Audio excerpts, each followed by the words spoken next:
Perawat Raisa. Kelihatan sekali ya. Bagaimana Ibu keadaan Ibu hari ini? Cukup senang sih. Dan apa saja yang sudah dilakukan dan dari yang kemarin? Yang pertama, cara mengontrol emosi dengan tarik nafas, lalu buang sebanyak 5 kali. Lalu yang kedua ada dengan kita memukul kasur atau bantal. Nah, yang ketiga ini melakukan mengontrol emosi dengan apa verbal itu ya? Bicara dengan baik. Yang selanjutnya ada berbicara dengan baik kepada orang yang membuat kita marah. Ya, benar sekali ya Ibu. Apakah yang dirasakan setelah melakukan latihan kemarin secara terakhir? Emosi saya menjadi lebih reda, Sus. Apakah rasa marah itu masih sama seperti yang sebelum-sebelumnya? Tidak, Sus, menjadi lebih berkurang. Apakah Ibu masih ingat bagaimana cara berbicara dengan baik saat sedang marah? Masih, Sus. Coba Ibu sebutkan. Yang pertama, kita meminta tolong dengan nada yang lembut kepada seorang, tolong ambilkan barang itu. Lalu yang kedua, ketika kita ingin menolak sesuatu yang sekiranya kita tidak berkenan, kita menolak dengan nada yang lembut. Mohon maaf, saya belum bisa melakukannya karena saya sedang ada kerjaan. Lalu yang ketiga ada cara ketika ada seorang yang membuat kita marah, kita dengan nada yang rendah kita bilang, saya ingin marah ketika kamu berbicara seperti itu gitu. Sekali ya Ibu. Baik, sebenarnya saya ingin bertanya pada Ibu. Saya ingin cara tarik nafas dalam dan memukul kasur bantal serta latihan berbicara yang baik. Apakah ada yang lain yang Ibu ketahui untuk mengontrol semangat Ibu? Belum sih. Kalau saya belum tahu, hari ini kita akan mencoba belajar cara yang mengendalikan emosi marah, yaitu dengan pendekatan spiritual seperti beribadah. Tapi sebelum kita mulai, bolehkah saya tahu apakah Ibu masih menggunakan metode apa yang sudah kita pelajari sebelum untuk mengatasi rasa marah? Coba Ibu sebutkan kembali. Yang pertama adalah latihan fisik, yang kedua berbicara dengan baik dan biasa. Luar biasa sekali Ibu, ternyata Ibu masih ingat dan masih menerapkannya ya. Kalau begitu, Ibu juga masih ingat latihan terakhir yang kita lakukan kemarin? Masih, saya sebutkan. Yang pertama, saat kita ingin minta tolong dengan nada yang rendah. Tolong ambilkan barang itu. Lalu kedua, ketika kita menolak sesuatu yang tidak kita berkenan, kita menolak dengan cara yang halus, yaitu mohon maaf saya belum bisa melakukannya karena saya sedang ada kerjaan.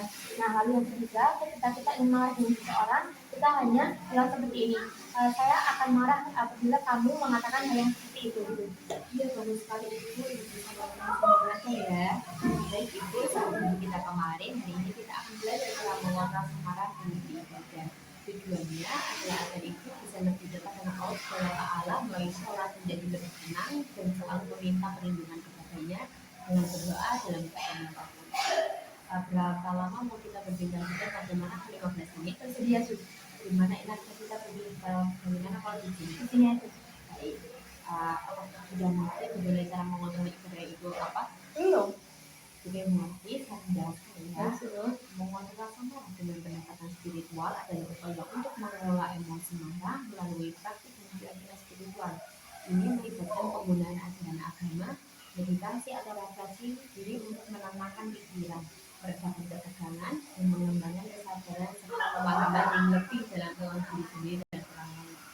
Tujuannya yaitu adalah untuk mencapai ketenangan batin, meningkatkan kesadaran diri dan memperkuat hubungan dengan Tuhan yang serta semesta dan serta sesama.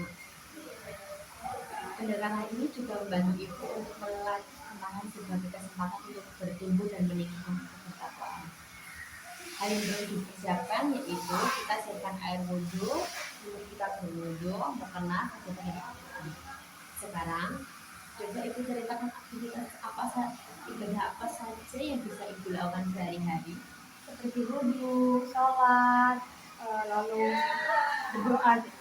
Nah, jadi ibadah seperti wudhu, sholat, dan berdoa itu bisa lebih mudah mengendalikan amarah. Misalnya saat Ibu merasa sangat marah, Ibu bisa berhenti sejenak, mengambil posisi berdiri yang nyaman, lalu tarik nafas dalam-dalam. Jika masih merasa tegang, bisa berbaring dengan posisi rileks. Bila belum juga tenang, coba ambil air wudhu dan lanjutkan dengan sholat, zikir dan berdoa. Apakah itu bisa menyebutkan sholat wajib dalam sehari? Bisa tuh. Coba sebutkan.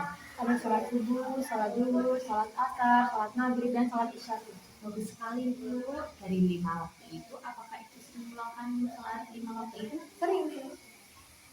Jadi, kalau ibu sudah sering melakukannya, kita coba dulu salah satu untuk memulai ketika waktu ya. Kemudian ibu bisa mengontrol mata ibu dengan cara berdoa.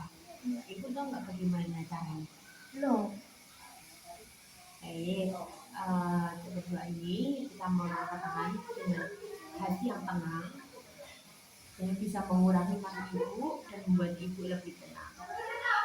Baik, kita masukkan ke dalam jadwal kesehatan yaitu bagaimana perasaan ibu setelah belajar cara ketiga yaitu mengontrol marah dan beribadah. Saya lebih tenang dan tahan sus. Baik, ibu coba sebutkan kembali cara beribadah yang kita lakukan bila sedang marah, lalu sebutkan juga berapa cara mengontrol marah yang kita pelajari. Untuk cara mengontrol emosi dengan beribadah kita dengan mengambil wudhu, sholat, lalu berdoa. Nah, untuk yang kita pelajari, yang pertama ada melakukan aktivitas fisik, yang kedua ada berkata dengan pelan, nada pelan, lalu yang ketiga itu mengontrol emosi dengan beribadah. Harus lagi ibu sudah mengetahuinya, maka kita masukkan ke dalam kegiatan ibadah pada jadwal kegiatan ibu ya. Berapa kali ibu sholat dan berdoa? Setelah ini, coba ibu lakukan sholat sesuai dengan jadwal yang telah kita buat tadi yaitu. Baik, besok kita ketemu lagi untuk melihat sejauh mana ibu bisa melaksanakan kegiatan dan sejauh mana dapat mencegah rasa marah. Besok saya akan kembali lagi sekitar pukul 10 pagi. Waktunya ibu mau berapa lama, bagaimana kali 15 menit. Untuk tanya kita mau di sini, awal berkatanya itu di sini aja sus. Baik, kalau seperti itu saya permisi ibu. Terima kasih sus.